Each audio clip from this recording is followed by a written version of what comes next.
আসসালামু আলাইকুম। অ্যান্টিবায়োটিকের আবিষ্কারক স্যার আলেকজান্ডার ফ্লেমিং বলেছিলেন, অ্যান্টিবায়োটিকের কারণে আজ লক্ষ লক্ষ মানুষ প্রাণে বেঁচে যাবে। কিন্তু এমন একটা সময় আসবে যখন এই অ্যান্টিবায়োটিকের কারণেই কোটি কোটি মানুষ মৃত্যুবরণ করবে। অ্যান্টিবায়োটিক খাওয়ার কিছু নির্দিষ্ট নিয়ম আছে। একটি নির্দিষ্ট ডোজে একটি নির্দিষ্ট সময় পর্যন্ত অ্যান্টিবায়োটিক খেতে হয়। এই নিয়ম না মানলে যেটি হতে পারে সেটাকেই বলা হয় অ্যান্টিবায়োটিক রেজিস্ট্যান্স। চলুন সহজ একটি উদাহরণের মাধ্যমে আমরা বিষয়টি বোঝার চেষ্টা করি। ধরি আমার দেহে ১,০০,০০০ ব্যাকটেরিয়া আছে।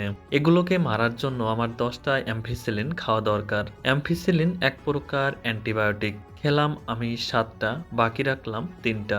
ব্যাকটেরিয়া মরল ৭০,০০০ এবং আমি সুস্থ হয়ে গেলাম। ৩০,০০০ ব্যাকটেরিয়া কিন্তু রয়েই গেল ৩টা ঔষধ না খাওয়ার কারণে।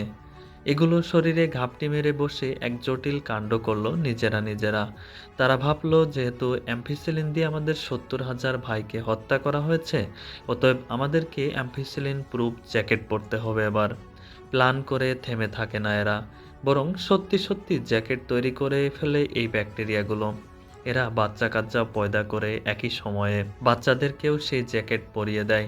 এর ফলে যেটা হয়, পরের বার অ্যাম্ফিসিলিন নামক অ্যান্টিবায়োটিকটা আর কাজ করে না।